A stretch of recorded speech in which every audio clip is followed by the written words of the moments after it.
selesai, kita sekarang tadi ekonomi sangat tertarik. Pak Rohmin sudah jelaskan. Indonesia masuk G20. Mengapa masuk G20? Bukan karena kaya raya, tetapi peredaran duit itu berapa puluh ribu triliun. Peredarannya luar biasa. Kita ngalahkan Singapura, ngalahkan Jepang, dan lain-lain.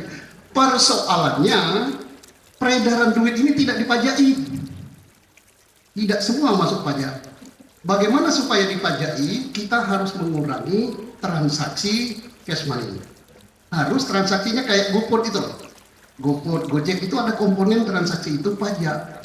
Nah, kalau 35.000 triliun perputaran itu ada pajaknya, maka paling tidak kita sudah mendapatkan 5.000-6.000 triliun. Maka kami tidak akan dikejar-kejar lagi pajak selaku rakyat jelata ini. Ya, tahun kemarin saya dikejar pajak. Masih zaman Bu siapa? Sri. Saya harus bayar 16 triliun kekurangan, 16 miliar kekurangan bayar. Kita lawan. Karena mereka salah hitung dan mereka berburu di kebun binatang. Jadi orang-orang yang patuh membayar pajak ini yang dikejar. Kita lawan. Kebetulan saya ada salah satu penasihat dari asosiasi mining. Kita lawan, akhirnya bebas. Nah inilah, dan mudah-mudahan di era Pak Purbaya ini akan bagus. Dan hari ini kita tidak baik-baik saja. Tadi saya lihat ini gejala anomali yang hebat sekali hari ini. Indeks saham bagus, naik gitu. Luar biasa. Dari 7.000 sampai dengan sekarang 9 naik. Tetapi kurs dolar terhadap rupiah ini mendekati, pernah satu hari mendekati 17.000, turun lagi. Nah, hari ini udah 17.000, itu batas apa namanya psikologis. Ini maaf ya, saya ini bicara ekonomi benar petani. Nah ini tidak baik-baik saja. Nah, yang berikut sampaikan Pak Prabowo tentang Agrinas. Saya kebetulan bergerak di bidang itu. Kebun-kebun yang sudah disita itu sudah 2 jutaan hektar. 4 juta. 4 juta sawit ini tidak bisa ditunda berbuahnya. Setiap 2 minggu dia harus panen. Berarti kalau 4 juta per bulan 2 kali panen, kita anggap aja produksinya itu rendah. Berarti dia ada 8 juta per bulan. Kalau 8 juta per bulan, harga sawit sekarang hari ini 3.200 per kilo. Berarti 3,2 juta per ton. 3,2 juta kali 8 juta per bulan. Kemana duit itu? Apakah masih dinikmati oleh pemilik lama, ataukah ada oknum yang memanennya? Itu triliun, Pak. Tidak bisa dibantah, itu triliun. Jadi 4 juta ya per bulan, 8 juta per bulan kali 3.200.000. 3 kali 8 24 triliun per bulan. Oke. Sekarang pajaknya. Mengapa saya bicara? Saya pelaku lapangan, boleh dicek gitu. Pajak sawit ya, ini tidak terpungut secara benar.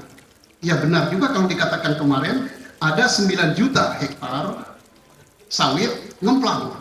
Kalau 9 juta kalikan 12, kalikan kita anggap 2 juta, kalikan 3,2 juta, berapa ribu triliun tidak bayar pajak. Kalau PPh 20%, itu Pak ngalahkan APBN kita.